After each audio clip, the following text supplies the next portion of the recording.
Emma and Jacob had been inseparable during their childhood, the kind of friends who communicated without words and spent entire summers building forts, catching fireflies, and dreaming of adventures far beyond their small town. Their bond was special until life pulled them apart. Emma's family moved across the country just before middle school, leaving behind tearful goodbyes and promises to write. For a while, they did letters filled with doodles, secrets, and updates, but as years passed, the letters dwindled, replaced by the distractions of new schools, new friends, and new lives. Now, nearly 2 decades later, Emma was a freelance writer living in the city, often retreating to quiet bookshops for inspiration. Jacob, an architect, had built a career designing sustainable homes, yet he often found himself yearning for the simplicity of his past.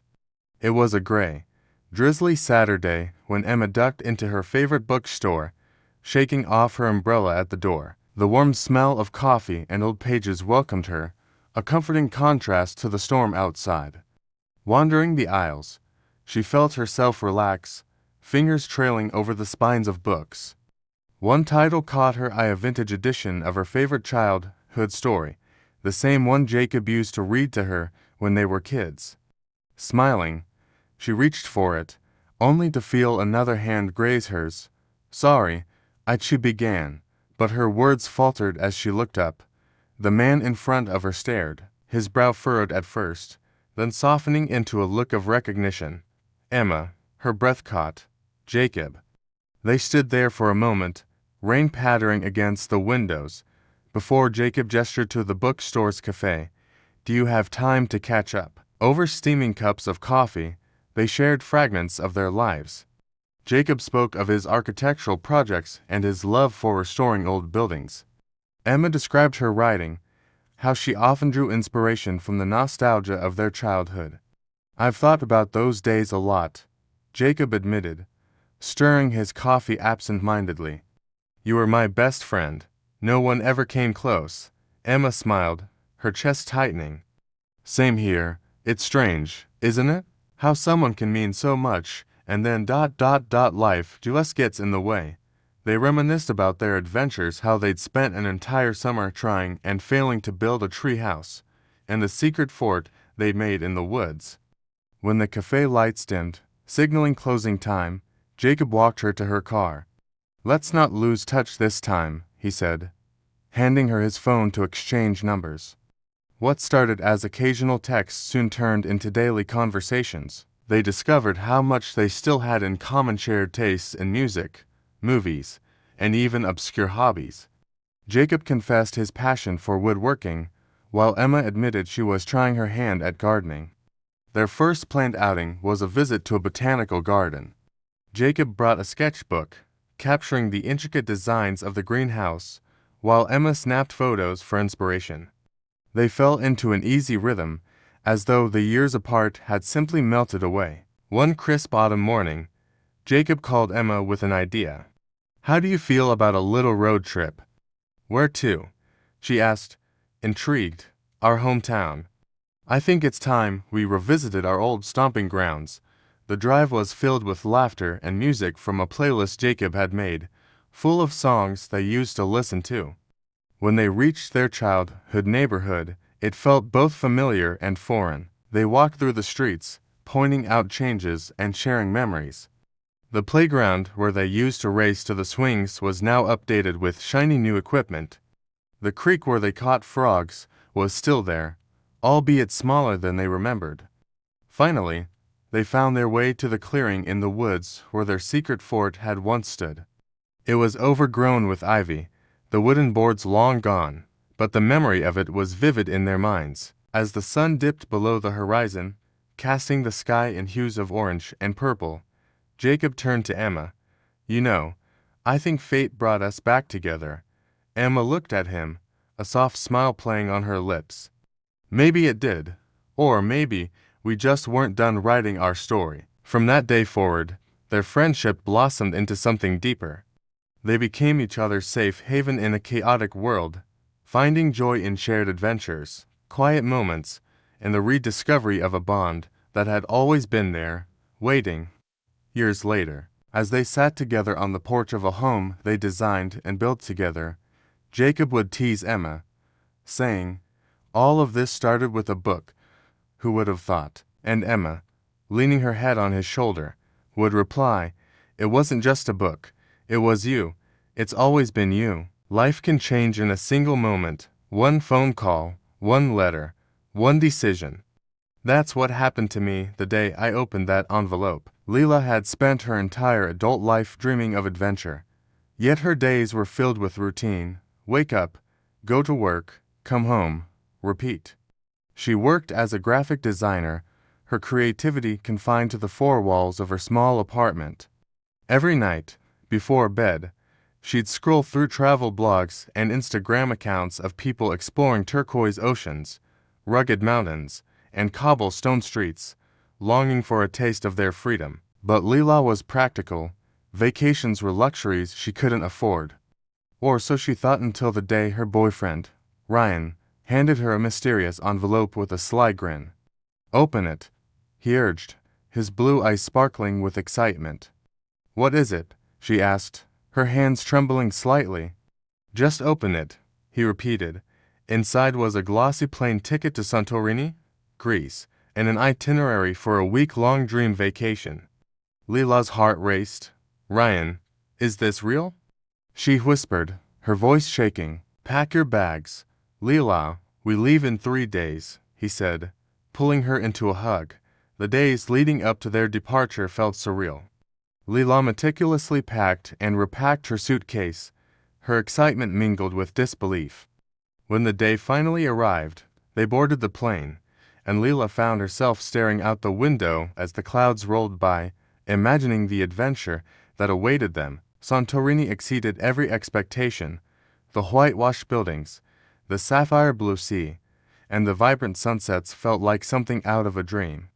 Ryan had planned everything to perfection: romantic dinners overlooking the caldera, boat rides around the island, and even a private wine-tasting tour. But something about Ryan's behavior was different.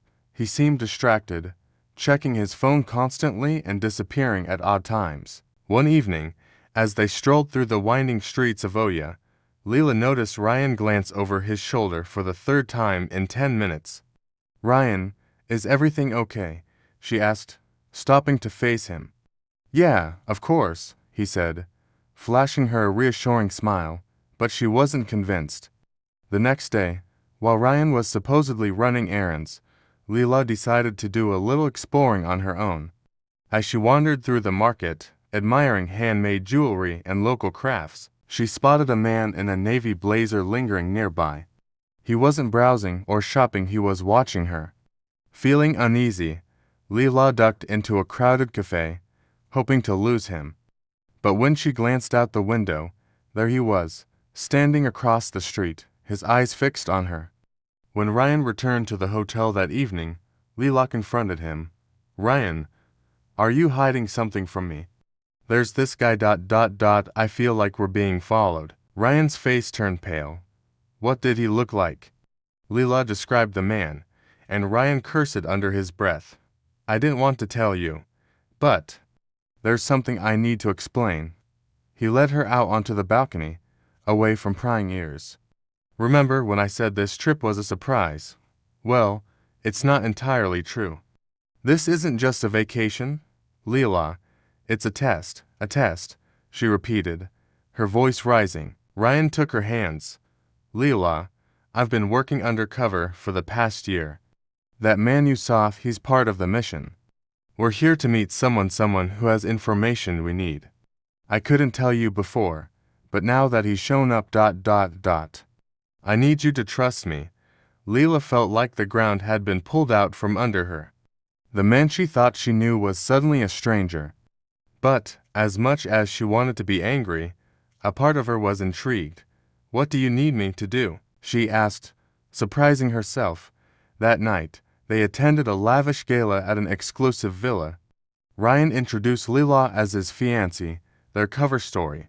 Leela played along, her heart pounding as she mingled with the other guests, keeping an eye out for the man in the navy blazer. As the evening progressed, Ryan slipped away to meet his contact. Leela kept her composure, but when she saw the man in the blazer approaching her, her pulse quickened. "Ms. Leela," he said smoothly, his accent thick. "A pleasure to meet you. I think you have the wrong person," she replied, trying to sound calm. "Ah, but you are with Mr. Ryan?" "Yes, and you know more than you let on." Before she could respond, Ryan appeared at her side. "Step away from her," he said coldly. The man smirked. "Careful, Mr. Ryan. You wouldn't want to make a scene." Ryan escorted Leela out of the villa, his hand gripping hers tightly. They hailed a cab and sped away, leaving the glittering lights of the gala behind. Back at the hotel, Ryan explained everything. The man in the blazer was a double agent, and the information he had just obtained could prevent a major security breach. Leela listened intently, her fear giving way to admiration. "You didn't have to bring me into this," she said quietly. "I didn't want to," Ryan admitted, "but I also couldn't leave you behind. I wanted this to be our dream vacation, Leela, and I promise, after this, it will be." The next day, they boarded a private boat and sailed to a secluded beach. For the first time since the trip began, Leela felt a sense of peace. The danger was behind them, and in its place was a deeper bond forged by trust and courage. As they watched the sun dip below the horizon, Ryan pulled Leela close. "I meant what I said, you know, about this being our dream vacation. You've always been my dream, Leela." Tears filled her eyes as she smiled. "And you've always been mine." For the first time, Leela felt truly alive, ready to embrace whatever adventure life had in store for them together. They say time is the most precious gift you can give, but for me, it was the one thing I was running out of. Maya stood in the middle of her living room, staring at a box wrapped in silver paper with a crimson bow. It had been delivered that morning with no note, no sender, just her name written in elegant cursive. She hesitated, her hands trembling as she untied the bow. Inside was a sleek, antique pocket watch. The metal gleamed under the light, and the intricate design on its surface seemed almost alive. As she picked it up, the second hand froze, and a shiver ran down her spine. Maya's life was anything but extraordinary. A high school history teacher, she spent her days juggling lesson plans and late-night grading sessions. She lived alone, her world a monotonous cycle of work and solitude. So, the sudden arrival of the watch felt out of place like a crack in the predictable rhythm of her life. When she wound the watch's mechanism, a strange sensation washed over her, as if the air had thickened. She glanced at the clock on the wall. It was still ticking, but the second hand was moving backward. "What the?" she whispered, holding the pocket watch closer. Suddenly, her phone buzzed. It was a notification for an event she didn't remember scheduling. "Meet at the old oak tree, 3 p.m. Don't be late." Maya's heart raced.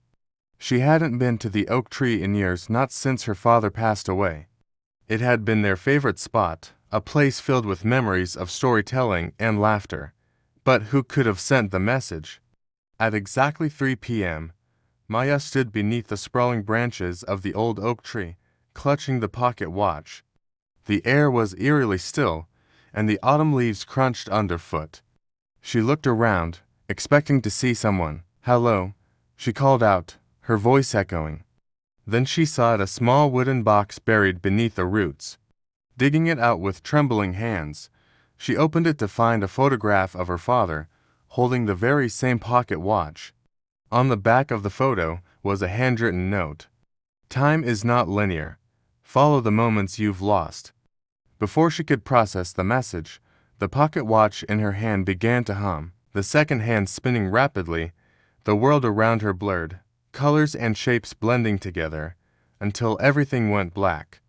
When Maya opened her eyes, she was standing in her childhood home. It was Christmas Eve, and the scent of pine and gingerbread filled the air. She could hear her father's laughter in the next room. Her heart clenched. This was the last Christmas they had spent together before his sudden death. She walked into the living room, and there he was alive, smiling. He didn't seem to hear her, continuing to hang ornaments on the tree. It was as if she were a ghost in this memory, unable to interact. The watch in her hand vibrated, pulling her attention to its face. The hands were moving again, this time pointing toward the front door. Reluctantly, she followed the pull. As she stepped through the door, the world shifted once more. Maya found herself in her college dorm room, surrounded by textbooks and notes. She recognized this day was the night she had a huge fight with her best friend, Clara. They had been inseparable until that argument tore them apart. She saw her younger self pacing, tears in her eyes as she typed an angry message to Clara. Maya wanted to scream, to tell her past self to stop and call Clara instead. But all she could do was watch as the younger Maya hit send, sealing the rift between them. The watch buzzed again, and the scene began to dissolve. Stop after stop, Maya was taken to moments she had long buried in her memory. Her first heartbreak, the job opportunity she didn't take, the goodbye she didn't say. Each scene brought a mix of joy, pain, and regret. By the time she was pulled back to the present, Maya was emotionally exhausted. She sat under the oak tree, clutching the pocket watch, trying to make sense of it all. Then she noticed something she hadn't before. The back of the watch had an engraving, "One more chance." The watch's hands began spinning wildly, and Maya was thrust into another scene. This time, it wasn't a memory, it was the future. She stood in a hospital room, watching herself sit beside an elderly woman. It was Clara. Her former best friend looked frail, her breath shallow. Maya watched as the older version of herself leaned in and whispered, "I'm sorry. I should have never let us drift apart." The scene broke her heart. She realized this was a warning, a glimpse of what would happen if she didn't act now.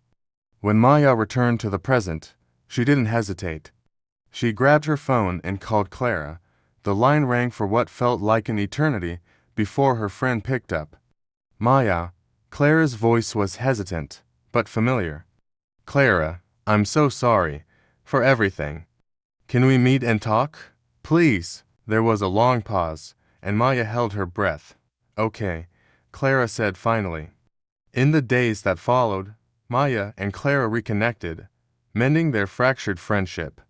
Maya also began taking risks she had always avoided, pursuing her dream of writing, traveling to places she'd only imagined, and embracing life with an open heart. One evening, as she sat under the oak tree with Clara, she looked at the pocket watch one last time. The hands were still, the hum gone. It had served its purpose. Maya smiled, realizing the gift wasn't just about revisiting the past, it was about learning from it and embracing the time she still had. Love isn't measured by the years you've spent together, but by the battles you've fought and the promises you've kept. Claire stood in front of the mirror, smoothing the wrinkles out of her pale blue dress. It wasn't a wedding gown, but it felt just as special. Today was their vow renewal, a celebration of 25 years of marriage. Yet, as she glanced at the clock, a wave of unease washed over her. James was late. Her husband was rarely late for anything, and on a day as important as this, it felt strange. She grabbed her phone and dialed his number, but it went straight to voicemail. "James, where are you?" she whispered, trying to shake off the growing anxiety. Claire paced the living room, her mind racing. Their children were already at the ceremony venue, waiting for their parents to arrive. She had to leave soon, but how could she go without James? Just as she was about to call again, her phone buzzed. A text message appeared on the screen. "Come to the park where we first met, alone. Don't tell anyone." The message wasn't signed, but she knew it was from James. Her heart raced. Why would he ask her to come alone? Was this some kind of romantic surprise, or was something wrong? Grabbing her coat, Claire hurried out the door. The park hadn't changed much in 25 years. The benches were the same, the trees just a little taller, and the air still carried the faint scent of wildflowers. This was where it had all started, where James had spilled his coffee on her, sparking an apology that turned into a conversation, and eventually a love story. But today, the park felt different, quiet, too quiet. She spotted a small envelope pinned to the bench where they had first sat together. Her name was written on the front in James's familiar handwriting. With trembling hands, she opened it. Claire, love is built on trust, even in the moments that test it most. Follow the path we walked that first day, and you'll find me. Claire's heels clicked against the cobblestones as she retraced their steps. Her mind replayed snippets of their life together, their whirlwind romance, the struggles of their early years, the joy of raising their children, and the times when their love was the only thing keeping them afloat. The path led her to the lake, where another envelope awaited. This one was tied to a tree branch, fluttering in the breeze. Do you remember our first fight? You stormed off, but I stayed. Love isn't about being perfect. It's about staying when things get tough. Keep going. I'm waiting. Tears welled up in her eyes. She did remember, it had been a silly argument, but it was the first time she realized James was her safe place, the one person who would never leave. As she reached the bridge overlooking the lake, Claire spotted a man in a dark coat standing at the far end. Her heart leapt. James. She called out. The man turned, but it wasn't James. Instead, it was a stranger holding yet another envelope. Mrs. Claire, the man asked. Yes, she said cautiously.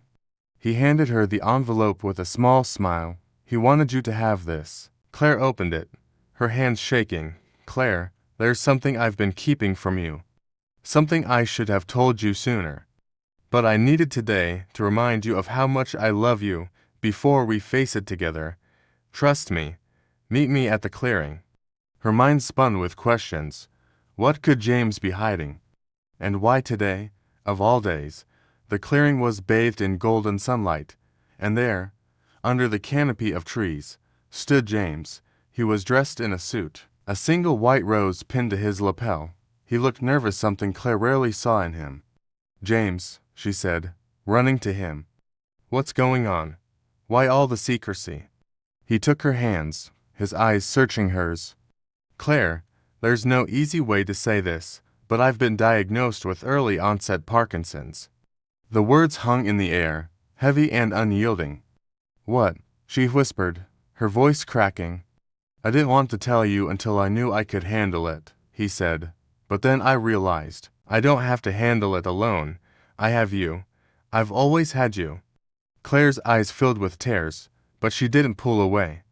Instead, she wrapped her arms around him, holding him as tightly as she could. We'll face this together, she said firmly. Like we always have. As they walked back toward the park's gazebo, where their family and friends were waiting, James stopped and turned to her. Before we join everyone, I need you to know one thing, he said. No matter what the future holds, I promise to love you just as fiercely as I did the day we first said our vows. Claire smiled through her tears. And I promise to stand by you, in sickness and in health, for as long as we both shall live. When they reached the gazebo, applause erupted. Their children, friends, and family surrounded them, their love palpable in the air.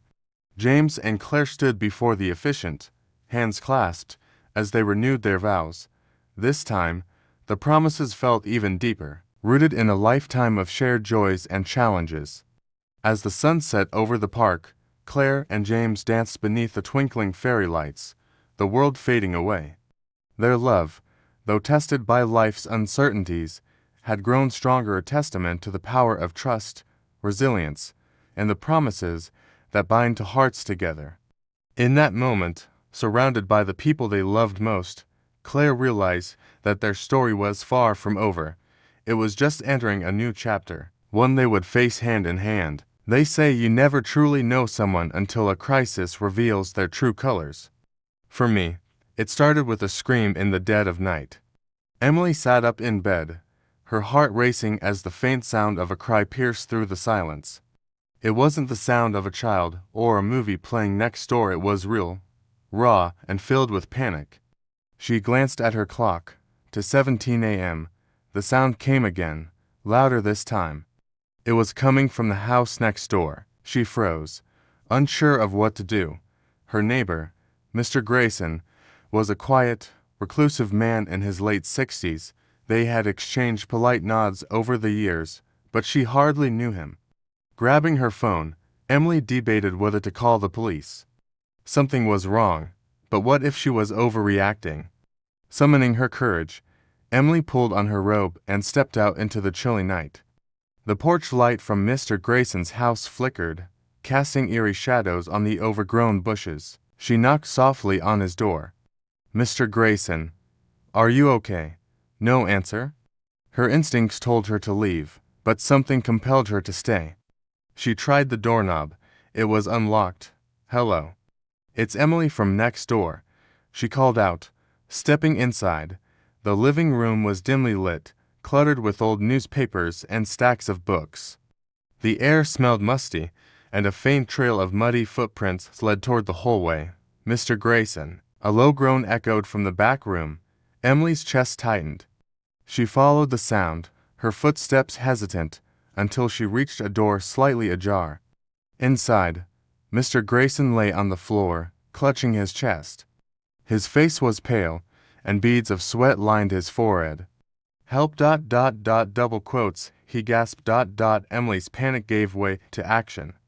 She knelt beside him, dialing 911 with shaky fingers. As the operator guided her through CPR instructions, she did her best to keep him conscious. "Stay with me, Mr. Grayson," she urged, pressing her hands against his chest. Minutes felt like hours, but soon, the sound of sirens filled the air. Paramedics rushed in, taking over as Emily stepped back, her hands trembling. As they loaded Mr. Grayson onto a stretcher. One of the EMTs turned to her. "You saved his life. If you hadn't acted, he wouldn't have made it." Relief washed over her, but questions lingered. What had caused this, and why had he been screaming before collapsing? The next morning, Emily couldn't shake the events of the night. She decided to visit Mr. Grayson at the hospital, bringing a small bouquet of flowers. When she entered his room, he looked surprised but grateful. "Emily," he said, his voice weak, "I didn't expect to see you." "I just wanted to check on you," she said, placing the flowers on the bedside table. "What happened last night?" He hesitated, his eyes clouded with unease. "It was a heart attack, but ... there was more to it." Emily leaned closer. "What do you mean?" Mr. Grayson glanced around as if someone might overhear. "There's something in my house, something I've been trying to ignore." Emily blinked, unsure if his words were a result of his medical condition or something deeper. "What do you mean, something?" he sighed. "It started months ago. Strange noises, things moving on their own.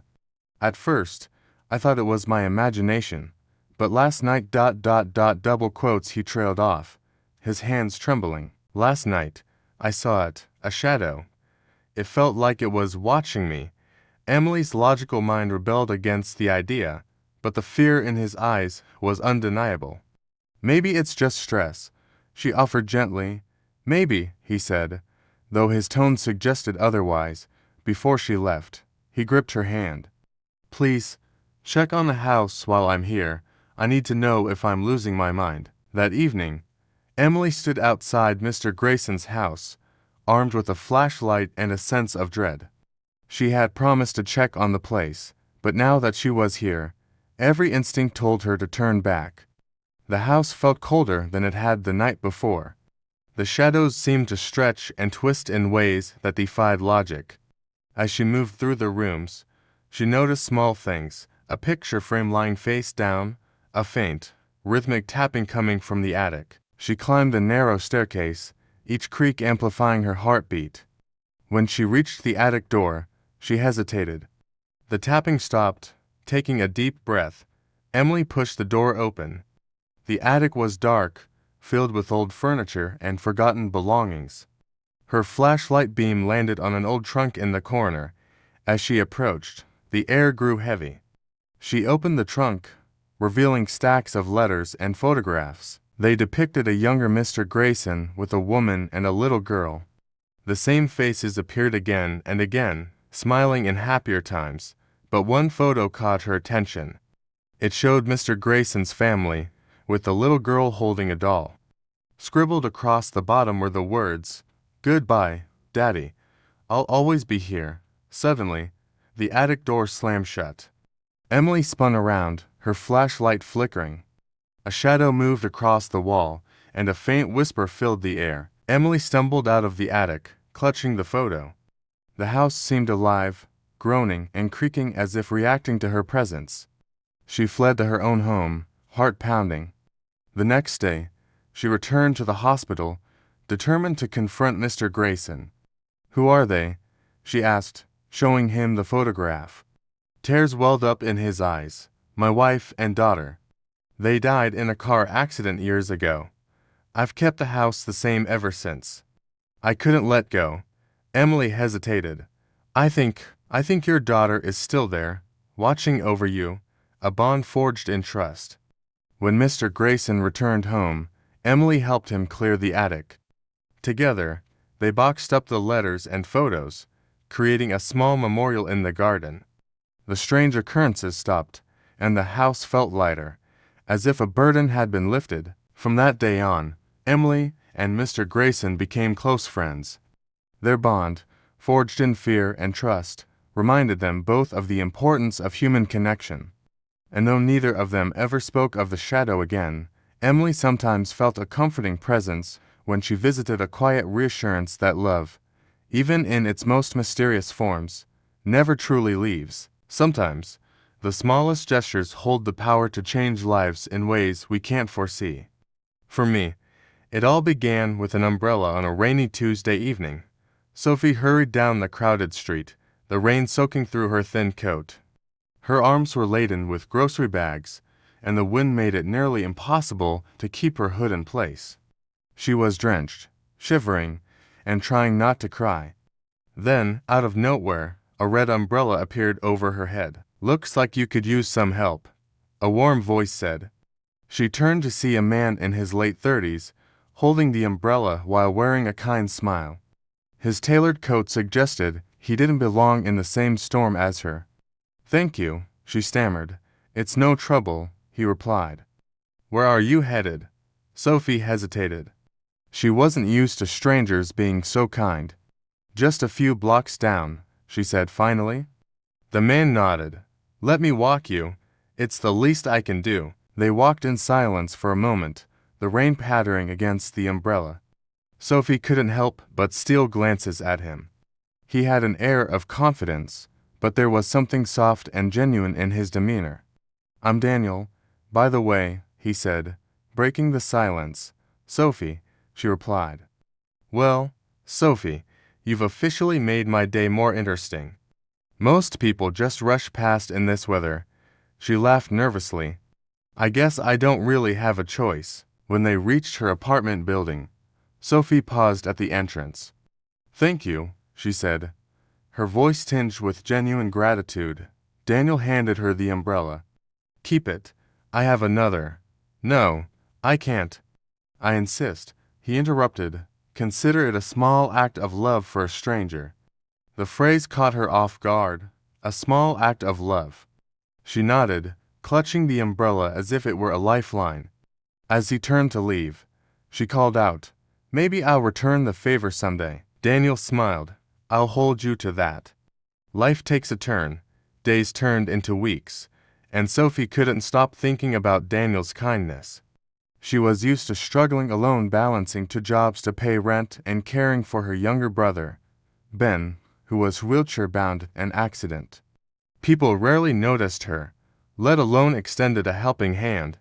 One afternoon, while taking Ben to the park, she spotted Daniel sitting on a bench, engrossed in a book. "Daniel," she called out, surprised. He looked up, just as surprised to see her. "Sophie, what are the odds?" They struck up a conversation, and Sophie introduced Ben. Daniel was immediately warm and attentive, asking Ben about his favorite books and hobbies. A growing bond. Over the next few weeks, Sophie and Daniel began running into each other more often. Sometimes it was at the park, other times at the local coffee shop. Each encounter felt natural. As if the universe was nudging them closer, Daniel learned about Sophie's struggles, her demanding schedule, the challenges of caring for Ben, and the dreams she had put on hold. "You're stronger than you give yourself credit for," he told her one evening. Sophie scoffed. "I don't feel strong. I'm just trying to survive." Daniel leaned forward, his gaze unwavering. "Surviving is strength, Sophie. But you deserve to thrive, the storm before the calm." Just as their bond deepened, Sophie's life took another hit. Her landlord delivered an eviction notice, claiming her late rent payments had finally caught up to her. She broke down in tears that night, clutching the red umbrella Daniel had given her. She felt like she was drowning, and no amount of kindness could save her. The next day, she saw Daniel at the coffee shop. He immediately noticed her swollen eyes. "What's wrong?" he asked, concern etched on his face. Sophie hesitated but finally confided in him. "I'm being evicted. I don't know where we'll go." To her surprise, Daniel didn't offer empty platitudes. Instead, he said, "Let me help," the unexpected gesture. Daniel spent the next few days helping Sophie search for affordable housing. He even connected her with a friend who worked for a local charity, offering assistance for families in crisis. At first, Sophie felt uncomfortable accepting his help, but Daniel's sincerity made it impossible to refuse. One evening, as they finalized paperwork for a new apartment, Sophie turned to him. "Why are you doing all this for me?" Daniel smiled softly. "Because sometimes, life gives us a chance to be someone's red umbrella.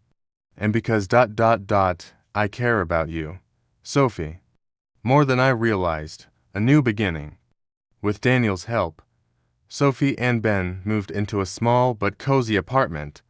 For the first time in years, Sophie felt like she could breathe. But Daniel didn't stop there. He became a regular presence in their lives, helping Ben with his schoolwork and taking Sophie out for coffee when she needed a break. Their friendship slowly blossomed into something deeper. Daniel's quiet strength and unwavering support became Sophie's anchor, while her resilience and determination inspired him. One rainy evening, they found themselves walking home together under a familiar red umbrella. "Funny how this all started with an umbrella," Sophie said, smiling up at him. Daniel chuckled. "Sometimes, the smallest acts of love lead to the biggest changes. A love that transforms." Years later, Sophie would look back on that rainy night and realize it was the turning point of her life.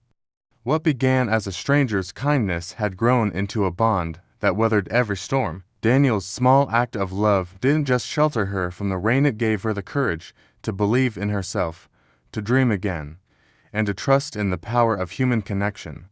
And as they stood together, watching Ben take his first steps after years of therapy, Sophie knew she had found something truly rare. A love born not out of grand gestures, but out of the small, quiet moments that make life extraordinary. Sometimes, the answers we search for are hidden in places we least expect. For me, it all started with an envelope tucked away in a dusty attic. Maggie stood at the base of the attic ladder, staring at the cracked wooden panels above. Her grandmother's funeral had been earlier that day, and she was tasked with sorting through decades of family possessions. The house was eerily quiet, save for the occasional creak as the wind moved through the old structure. She hesitated, unsure if she could face the memories hidden in those forgotten boxes. But something compelled her to climb. Dust swirled in the dim light of a single bulb as Maggie pushed open the attic door. Among the stacks of faded photographs, yellowed books, and weathered keepsakes, a small wooden box caught her eye. It was unassuming, but when she opened it, she found a single envelope, addressed in her grandmother's elegant handwriting. The name on the envelope made her freeze. Margaret and Turner. It was her name, the letter. Her hands trembled as she opened the envelope. Inside was a letter, dated May 5, 1950, to over 70 years ago. "Dear Margaret, if you are reading this, it means I'm no longer there to tell you this story myself. There is something you need to know. Something I've kept hidden for decades. It's about your mother. Elizabeth, and a decision I made that changed everything. The letter ended abruptly, the ink smudged as if her grandmother had stopped mid-sentence. Maggie's heart raced. What decision? What was she hiding? She searched the box for more, but there was nothing else, a hidden trail. Determined to uncover the truth, Maggie spent the next day combing through the attic. She found old journals, photo albums, and even a stack of postcards, but nothing that answered the questions swirling in her mind. That night, as she sat at the kitchen table staring at the letter, her mother, Elizabeth, walked in. "You've been quiet since the funeral," her mother said, sitting down across from her. "What's on your mind?" Maggie hesitated. Should she tell her mother about the letter? Finally, she slid it across the table. "I found this in the attic." Her mother's face paled as she read the letter. When she finished, she looked up with tears in her eyes. "I never thought she'd tell anyone," Elizabeth whispered. "The family secret." Elizabeth took a deep breath and began to speak. "Your grandmother wasn't always the woman you knew. When I was a child, she made a choice that changed our lives forever. She left my father, your grandfather, without explanation. She told everyone he abandoned us, but that wasn't true." Maggie stared at her mother in shock. "What do you mean?" Elizabeth reached for her hand. "He wasn't the man she thought he was. She discovered something dangerous and she left to protect me." "What did she find?" Maggie asked. "I don't know. She never told me. But it haunted her for the rest of her life, a clue in the attic." Determined to uncover the truth, Maggie returned to the attic the next day. This time, she searched more carefully, running her fingers along the edges of boxes and shelves. In the back corner, hidden beneath a pile of old quilts, she found a small, locked chest. The key was nowhere to be found, so she pried it open with a screwdriver. Inside, she found a stack of letters tied with a ribbon, all addressed to her grandmother from someone named James. The handwriting was unfamiliar, and the tone was urgent. "Maggie, I know what I saw. He's not who you think he is. Please, don't ignore this. Your safety and Elizabeth's depends on it." Maggie's pulse quickened. Who was James? And who was he warning her grandmother about? The man in the photograph. Beneath the letters was a photograph of a man in a military uniform, his face stern and commanding. On the back was a single name, Arthur Reynolds. Maggie rushed downstairs and showed the photograph to her mother. Elizabeth's face darkened. "That's him. That's your grandfather." "What happened to him?" Maggie asked. Her mother shook her head. "He disappeared shortly after she left him. I always thought he ran off, but now I'm not so sure." The dark connection. Maggie decided to dig deeper. She visited the local library and searched through old newspapers. After hours of research, she found an article from 1953 about Arthur Reynolds, a decorated soldier turned businessman. The article praised him, but a follow-up piece months later hinted at accusations of corruption and ties to illegal activities. The more Maggie read, the more she realized her grandmother had been protecting her family from a man with a dangerous past. Confronting the past, that evening, Maggie and Elizabeth sat together, piecing together the fragments of the story. "She must have discovered his secrets," Elizabeth said. But why didn't she tell anyone? Maggie thought back to the letter. Maybe she thought no one would believe her. Or B, she was afraid of what he might do. They decided to visit the small cottage her grandmother had moved to after leaving Arthur. The property had been untouched for years, and they hoped it might hold more answers. The final revelation: in the dusty corner of the cottage's basement, they found a safe. Inside were more letters, photographs, and a journal. The journal detailed her grandmother's discovery of Arthur's crimes and her desperate attempt to escape him. It also revealed that James, the man who had written her the warning letters, was a private investigator and her grandmother's confidant. One final letter was addressed to Elizabeth. "My dearest Elizabeth, I made the hardest choice of my life to protect you. I hope you'll understand someday. Arthur wasn't the man I thought he was, and I couldn't risk staying. I left to give you a chance at a better life. Please forgive me. Tears streamed down Elizabeth's face as she read the letter aloud. A small act of courage. In the end, Maggie and Elizabeth chose to honor her grandmother's bravery. They framed the letters and photographs, creating a small memorial in the cottage to preserve her story. The truth was painful, but it also brought them closer together. They realized that sometimes, love means making impossible choices to protect the people who matter most. As Maggie stood in the attic one last time, she felt a sense of peace. The letter from the past had given her family a chance to heal and to finally understand the woman who had sacrificed so much for them. The first time Daniel saw the library, it was by accident. He had been wandering the quiet streets of his town, unable to sleep.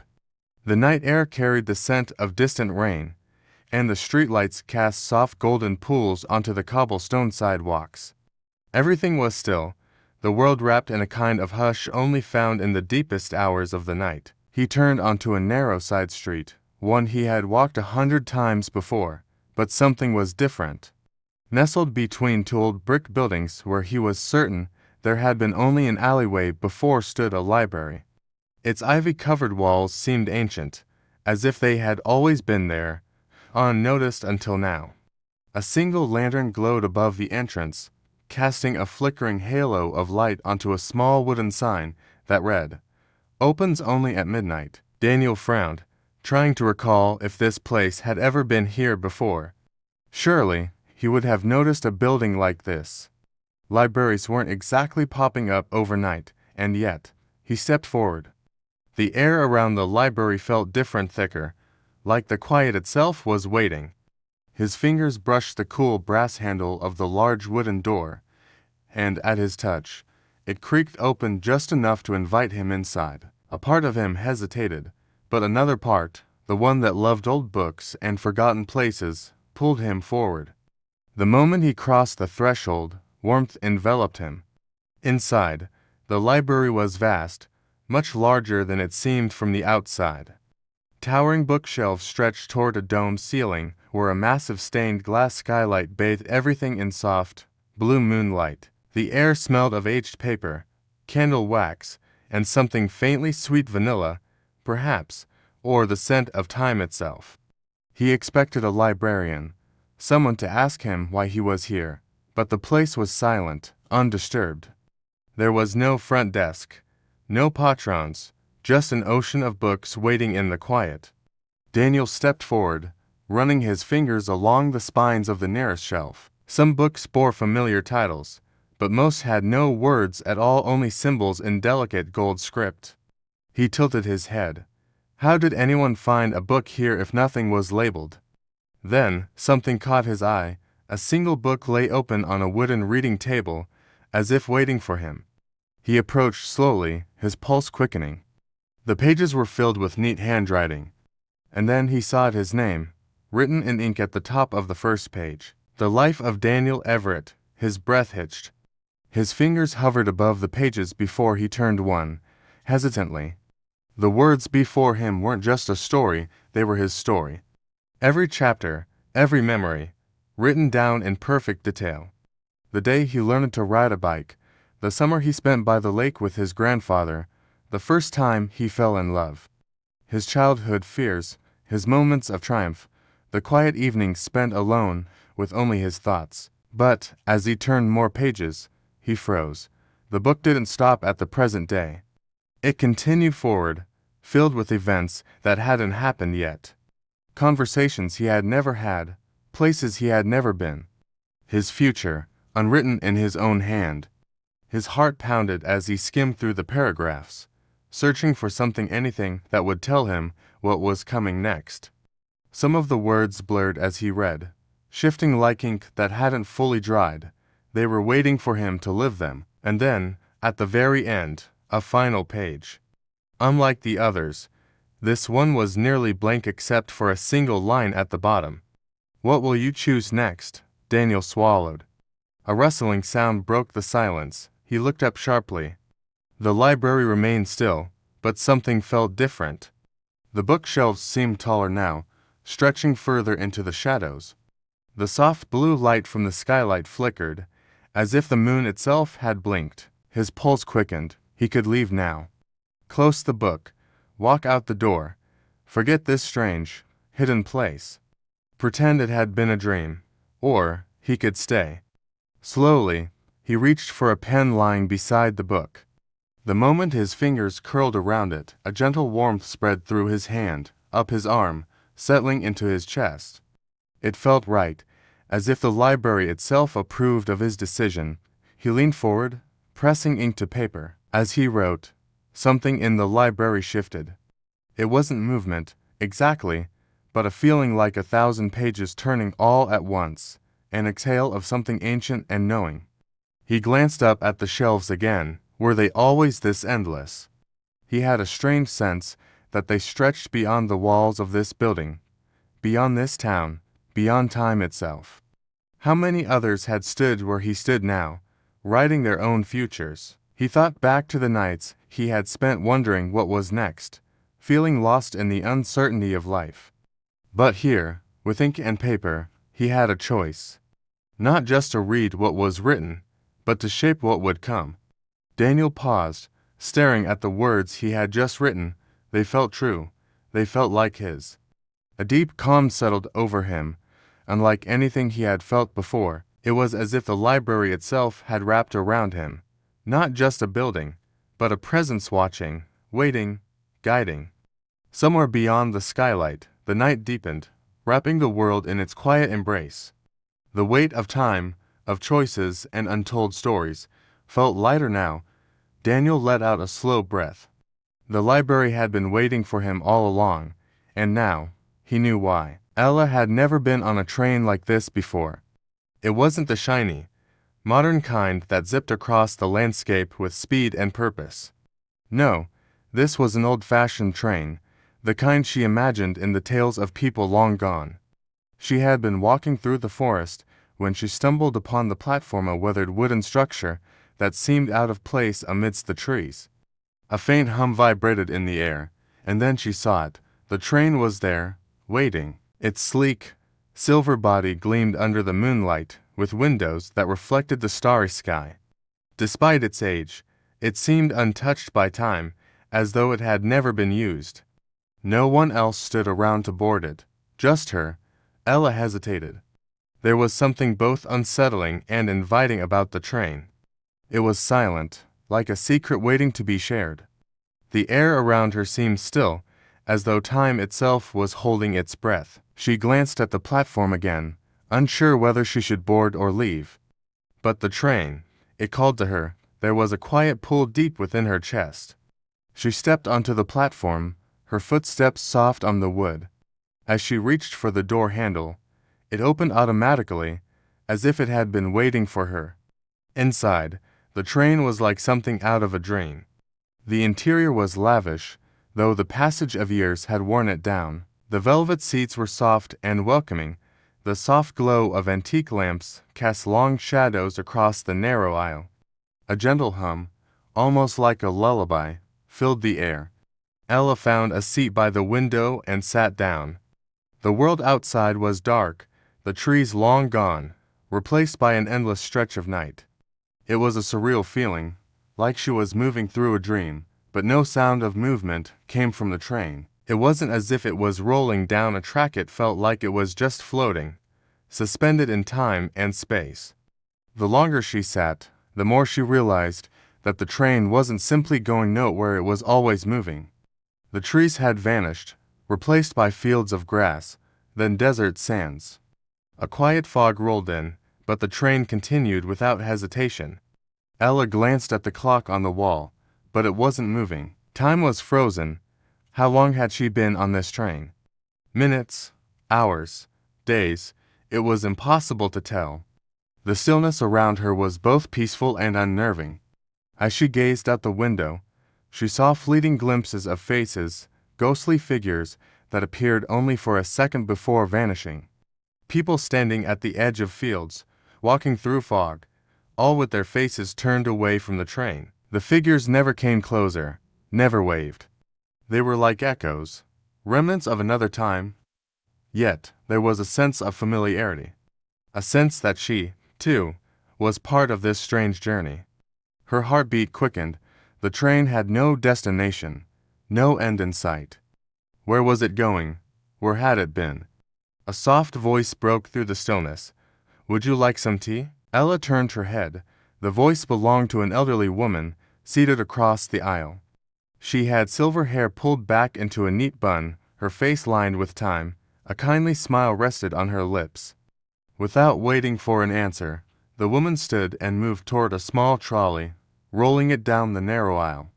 The sound of the wheels glided along the floor, gentle and soft, like the whispers of the train itself. Don't worry, the woman said with a warm chuckle as she poured the tea.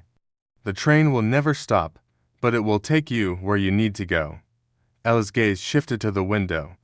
The world outside had changed once again, now a vast, open sky, clouds drifting lazily by. A soft breeze whispered through the cracks in the train, bringing with it the scent of jasmine and fresh rain. Where do you think it's taking me? Ella asked softly, her voice barely more than a whisper. The woman paused, handing her a delicate porcelain cup. It's not about the destination. It's about the journey. Time is a cycle, not a straight line. Here, you're free to travel wherever your heart needs to go. Ella took the cup in her hands, the warmth seeping into her skin.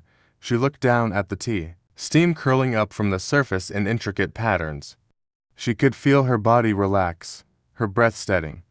The train continued its journey, through landscapes that were ever-changing but always calm. It crossed over rivers that sparkled under the moon, climbed mountains where the air was thin and cool, and passed through meadows filled with blooming flowers that danced in the breeze. As she sipped the tea, a sense of peace washed over her. There was no hurry, there was no destination. The world outside might be endless, but inside the train, there was only the present, a quiet eternity that felt like the safest place in the universe. She closed her eyes, feeling the steady hum of the train beneath her, the rhythmic sound of the wheels turning, the gentle sway of the carriage, lulled her into a sense of calm she hadn't known in years. The faces outside the window came and went, each one a reminder that life was a series of moments fading in and out like fleeting dreams. The train didn't stop, it never would, and that was okay. Ella let go of the questions. The answers weren't needed here. For now, there was only the peace of the endless ride, the soft, melodic hum of a journey that would go on forever. And for the first time, Ella smiled, her mind at ease, her body relaxed. She closed her eyes, drifting into the quiet embrace of the night. The train would never stop, and neither would she. Lena had always been a night wanderer. While the world slept, she found peace in the quiet hum of the city, its dim streetlights painting soft glows on the empty sidewalks. Tonight was no different. Wrapped in her coat, she strolled aimlessly, her breath forming misty clouds in the crisp night air. She turned a corner and stopped. There, nestled between two towering buildings, was a cafe she had never seen before. It was small, almost hidden, its sign gently swinging in the night breeze. The cafe that serves dreams, it read in elegant gold lettering. The windows glowed with a warm, inviting light, and a faint melody soft, wistful piano notes drifted from within. Curious, Lena pushed open the door. A bell chimed softly overhead, and the scent of freshly brewed coffee and something sweet filled her senses. The cafe was unlike any she had been to. The walls were lined with shelves filled with old books, their spines worn from use. Delicate chandeliers cast a golden glow over the round wooden tables, where a few patrons sat in comfortable silence, sipping their drinks. An elderly man behind the counter looked up as she entered, his face creased with gentle wisdom. He wore a simple vest over a white shirt, his sleeves neatly rolled up. "Welcome, traveler," he said, his voice soothing. "A first-time visitor, I see." Lena hesitated but stepped closer. "I didn't know this cafe existed. I walk this street often." The old man smiled knowingly. "That's because it only appears when it's needed. And only to those who are searching for something whether they realize it or not." A strange shiver ran down her spine, but it wasn't unpleasant. There was something magical about this place, something timeless. She glanced at the chalkboard menu behind the counter, but unlike a normal cafe, it didn't list coffee or tea. Instead, it had words like serenity, lost memory, courage, closure. Lena frowned. What kind of cafe is this? One that serves what your heart desires most. The man replied, Tell me, what do you seek tonight? She hesitated, unsure how to answer. The past few months had been a blur of sleepless nights, tangled thoughts, and a persistent sense of something missing. She had tried to move forward, but something unseen always held her back. Peace, she murmured. I think I need peace. The old man nodded and turned toward the rows of delicate porcelain cups behind him. He selected one, a midnight blue cup with silver patterns swirling like constellations. With careful hands, he filled it from an ornate silver kettle. A fragrant steam curled into the air, carrying a scent Lena couldn't quite place, something familiar yet distant, like a forgotten lullaby. He set the cup before her. Drink, and let the cafe do the rest. Lena hesitated for only a moment before lifting the cup to her lips. The warmth spread through her, settling deep in her chest. As she swallowed, the cafe around her seemed to shift. The soft piano music grew distant, and the golden glow of the chandeliers dimmed. The air became lighter, almost weightless. Then, she was somewhere else. She stood in a field of tall grass, swaying under a sky of endless stars. A gentle breeze brushed her cheek, carrying whispers she couldn't quite understand. In the distance, a figure appeared, a young woman, her features blurred by time. Lena's breath caught in her throat. She knew this place, and she knew that figure. It was her mother, standing just as she had in one of Lena's earliest memories. She had been so small then, grasping her mother's hand as they watched the fireflies dance. But this wasn't just a memory, it was something more. The air hummed with